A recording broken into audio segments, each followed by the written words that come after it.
voilà merci beaucoup jërëjëf ñoo ngi fi ñëw ci turu Pastef ak coalition APT nga xam ne moo représenté ay partis politiques yu nga xam ne ñooy liggéey ensemble nekk ci majorité donc ñëw fi tey wuyu à l'invitation du ministre de l'Intérieur pour une rencontre d'échange avec les partis politiques entre le ministre de l'Intérieur et les partis politiques donc rencontre bi prise de contact la woon ak partage d'informations sur le processus électoral ñu koy rafetlu parce que format bu mu indi maanaam bàyyi presse bi ñëw participer ñëpp gis nañ rencontre yi nu mu demee ku nekk jox nañ la képp ku bëggoon jël parole jël nga parole ñu jox la nga wax sa xalaat donc en toute liberté ministre bi tamit partagé na ay informations yu jëm ci datu élection bi yu jëm ci également fichier électoral bi yu jëm ci révision des listes yu jëm également ci maanaam accès au fichier électoral yooyu yëpp ñu waxtaanee ci nit ñi tam ku nekk joxe sa xalaat donc les différents partis politiques donc il y a eu peut-être plus de 60 intervenants ku nekk joxe sa xalaat donc ça s'est fait vraiment dans le calme dans la tranquillité et vraiment gis nañ tam nu mu jeexee donc vraiment ñoo ngi koy rafetlu parce que lii mooy yaakaar naa démocratie lii mooy également état de droit loo xam ne règle du jeu électoral ñu nga xam ne moom nañu bokk te moom mooy départager les différents partis politiques moom mooy départager la majorité et l'opposition il faut que mu doon ay règles yoo xam ne c'est des règles claires des règles prévisibles te yaakaar naa ni lu ñu fi dégg rassuré nañu ni incha allah su neexee yàlla processus électoral bi dina nekk un processus électoral libre inclusif et transparent te am nañ ci en tout cas yaakaar bu bëri puisque élection yii mujjee muy élection législative ba mu jeexee gis nañ ne amul benn recours donc loolu daal nañ koy ñoo ngi koy rafetlu te ministre bi nee na dina mettre en place un cadre boo xam ne en tout cas concertation et échange dina continuer donc ñun au niveau de la coalition APT vraiment loolu moo ñu fi indi woon ñu ñëw pour déglu ñëw pour échanger ñëw également joxe suñu xalaat par rapport ak processus électoral bi dégg naa nag ñu fi naan ay coow yoo xam ne am na fii wala ay loolu dara amu ci voilà te ñu ko doon wax tamit neewuñu ci donc yaakaar naa ni yéen journalistes tey yéen a ngi fi woon jàmm ak salaam rek ka fi am ñun ay xuloo xiiroo ŋaayoo taxu ñoo jóg lu ñu bëgg indi mooy au-delà maanaam parti au-delà seen participation ak coalition yi au processus électoral ñu dugg ci ay débats programmatiques ñu dem sur la formation des citoyens parce que tey am na benn critère boo xam ne ñun ñëpp la war a mobiliser mooy la participation aux élections naka dañuy fexe ba les Sénégalais maximum participer aux élections ñu wàññi le taux d'abstention donc loolu combat parti politique yi la donc ñun si loolu nañu taxaw en tout cas au niveau de la coalition APT vraiment ñoo ngi rafetlu ndaje bi te di ñaan yàlla en tout cas jàmm continuer. presque 400 partis politiques ñu jàpp ni 20 képp moo ci nekk en règle est-ce que pour mun a wàññi yenn parti dina yomb. waaw je pense que réflexion la am na ay obligations yoo xam ne parti politique dañ ko am notamment déposer seen rapport financier ministre bi wax na ko mais puisque am na benn en tout cas réforme ba nga xam ne muy loi sur les partis politiques bu bees buy ñëw loolu yëpp jël nañ ko ci en compte parce que discuter woon nañ ko sur le au niveau du dialogue national donc ñu fexe règle yooyu suñ ko tegee ñëpp mun ci conformer wu peut-être dinañu may délai parti yi pour ñu mun ci nekk en conformité avec ces règles là mais lu ci ëpp solo parti yi tamit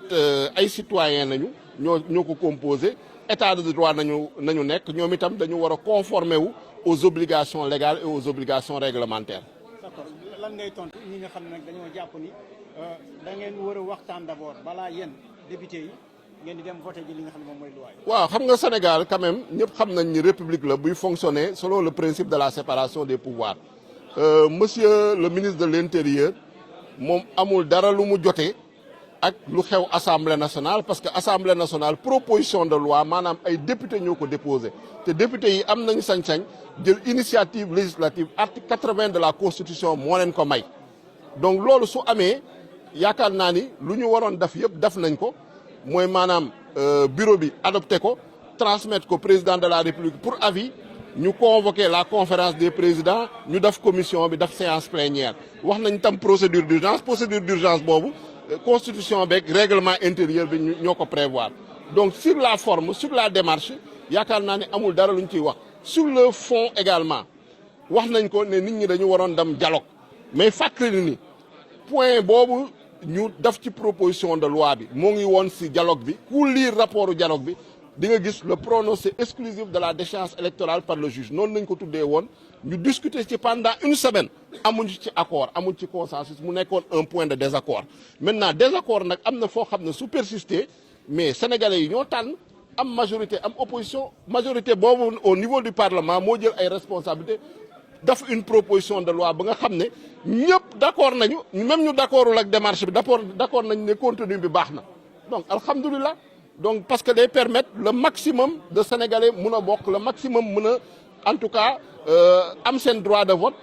am tam seen liberté de candidature ñun loolu moo ñu taxoon jóg te yaakaar naa ni ñëpp gis nañu contenu loi bi amul kenn ku ne tey fii bokk ci opposition bi ne loi daa tere loi boobu dañ ko jël pour tere diw bokk wala pour tere keneen bokk donc loolu yaakaar naa ni moo ci am solo. D'accord. Honorable, est-ce que vous pouvez revenir sur la réforme? Voilà, donc merci beaucoup. Nous sommes venus ici au nom de la coalition APT répondre à l'invitation du ministre de l'Intérieur et de la Sécurité publique à une rencontre d'échange entre le ministre et ses services et les partis politiques. Et nous avons écouté attentivement Monsieur le ministre de l'Intérieur, donc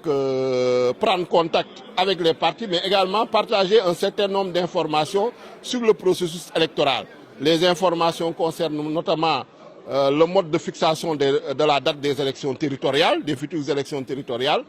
Également, elles concernent la révision exceptionnelle des listes électorales, l'accès, la publication de ces listes électorales mises à jour et également l'accès au fichier électoral. Donc, nous saluons vraiment la transparence, nous saluons également la démarche inclusive, la démarche participative et la capacité d'écoute du ministre de l'Intérieur qui a permis également en toute, disons, transparence aux médias de suivre toute la séance. Donc rien n'est caché aux Sénégalais et nous saluons également la sérénité, la tranquillité des débats. Donc il y a une participation massive des partis politiques et vraiment cette mobilisation témoigne de l'attachement des partis politiques et de la classe politique en général donc à un processus électoral transparent, libre et inclusif. Le ministre en tout cas nous a rassurés et nous partageons avec lui ses objectifs et nous sommes déterminés à l'accompagner pour réussir en tout cas disons un processus électoral qui va satisfaire tout le monde. Parce que lors des dernières élections législatives, on a vu que après le vote, en tout cas après la proclamation des résultats, il n'y a pas eu de contestation et nous espérons qu'aux futures élections territoriales, il en sera ainsi et qu'on permette au maximum de Sénégalais de voter, donc qu'on ait un minimum d'abstention et qu'on permette également au maximum de candidats de participer, bien sûr, s'ils remplissent des critères. Est-ce que vous pouvez revenir sur la rumeur concernant les différends entre la coalition Diomaye et la coalition...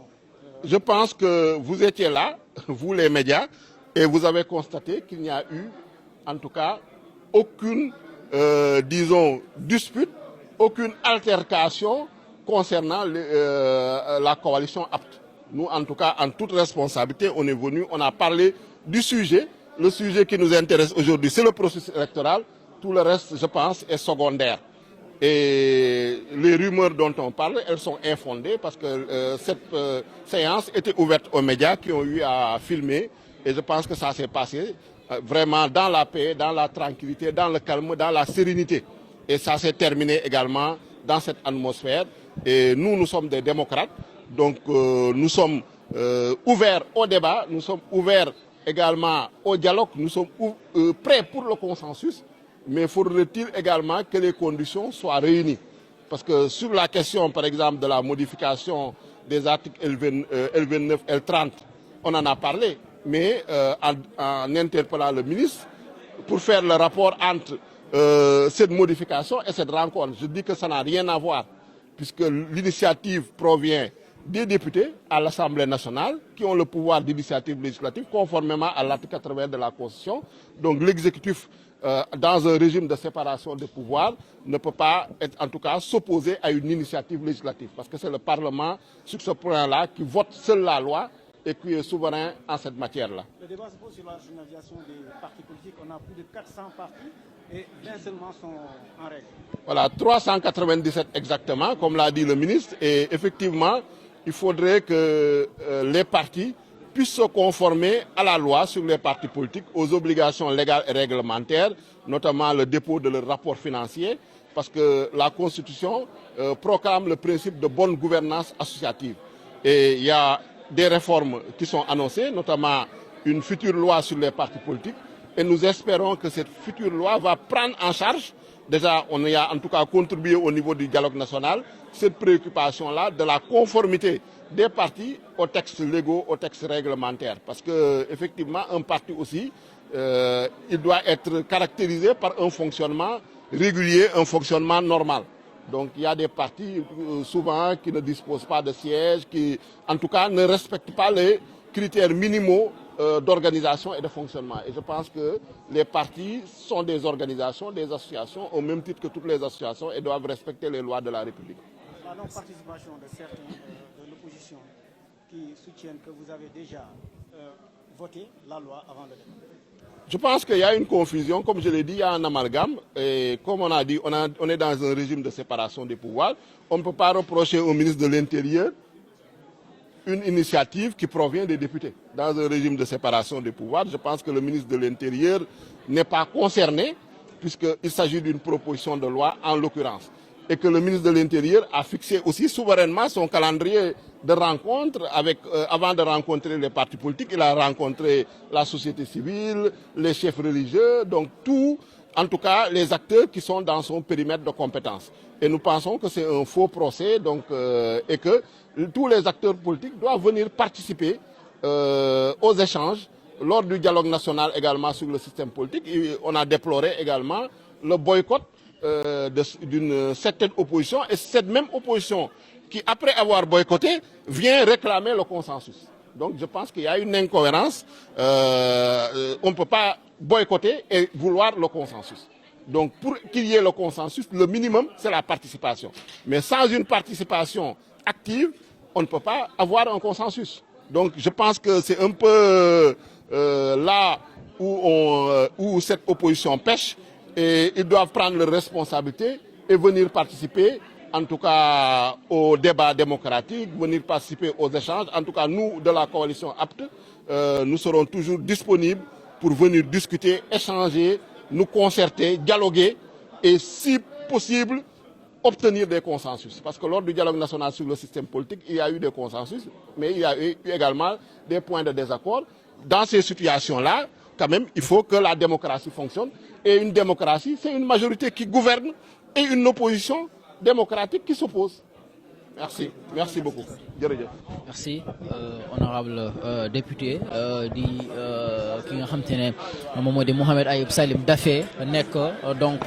représentant également coalition APT mel ne waa coalition Diomaye président également.